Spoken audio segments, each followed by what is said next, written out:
watching a reconstruction of an actual event at Perth International Airport in Australia in February 1991. Walter Spreitzer, an Austrian national, had just arrived on a flight from Singapore, apparently for a holiday.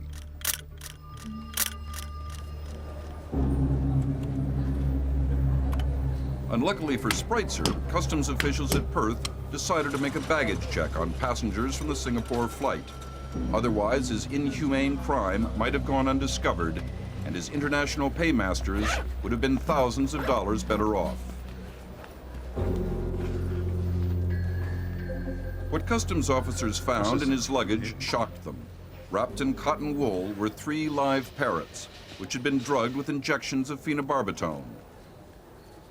The rare rose ring-necked parrots were being illegally imported for wealthy Australian collectors. Each was worth up to $40,000. Australian police believe Spreitzer was working for an international bird smuggling ring based in Bangkok. It's typical of the organized rackets operating in a new and lucrative market. Their methods are often barbaric, trapping birds in tiny spaces for many hours. Neville Jiggins of the Australian Customs says many die. I think the smugglers don't expect their animals to all survive the trip. I think the more horrific cases are where the animals are packed into a wire tube or a bamboo tube, being heavily sedated or drugged, and they wake up and peck themselves to death or peck all the feathers off, and they're quite in a state of despair when we find them. Some are dead, some of them have to be put down by the quarantine people because it's obvious that they've gone through a lot of trauma and pain. The Australian authorities are most concerned about the threat to their own remarkable variety of colorful native birds, which are highly sought after by unscrupulous foreign collectors.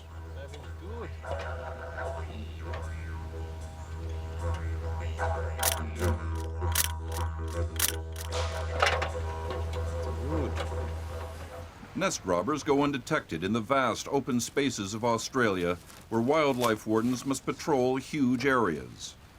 Sometimes the thieves return several times to the same nest site, taking away new clutches of eggs which have been laid to replace the originals.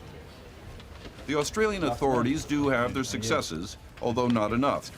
Since 1984, when Australia's Wildlife Protection Act came into force, they've seized just under 500 Australian birds and eggs, and a similar number of smuggled reptiles. Often it's through intelligence gathering and tip-offs. What's the problem? I think this is our friend Mr. Fritz, the subject of this morning's alert about the egg exportation. Almost certainly, the vast majority of smugglers are not caught. Australian police believe they are becoming more and more professional as organized rings move in. Most of their miserable contraband ends up with collectors in the United States, but there are also ready markets in Europe and Japan. And what exactly are they? A clutch of 20 eggs from rare Australian birds could fetch $100,000, and smugglers go to great lengths to keep them safe. The fight against the trade inside Australia can be risky.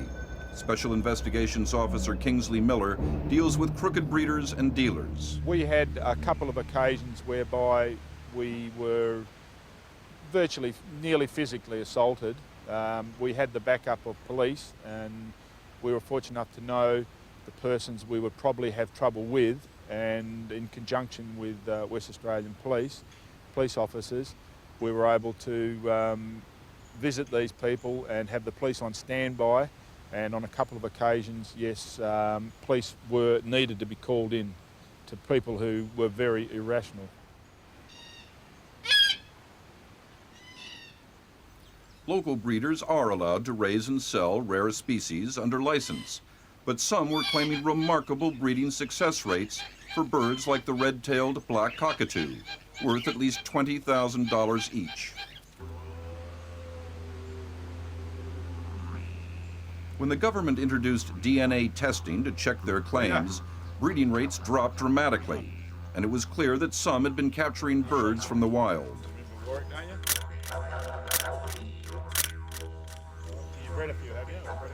Kingsley Miller and his colleagues make surprise visits on breeders and have the power to take away valuable birds. You heard of DNA profiling, Peter? Yeah, I have. You know what it involves? Yeah. Mate, I've got a search warrant here, okay? DNA testing allows officers to check whether young birds were actually produced by captive parents. It's an expensive test, but it helps to unravel part of the secret world of the bird smuggler. Even the threat of it can provoke hostility. Get the hell out of here. You shut your face, mate. Go on, get out of here. Peter, Pete. All right, listen. I said, get out of here. This is my land, all right? During these raids, they always have a local police officer nearby to help deal with violent opposition. I'll explain things. You guys get off my property. I'm going inside. I'll get my 22 and shoot the bloody lot of you. Get out of it. Get out.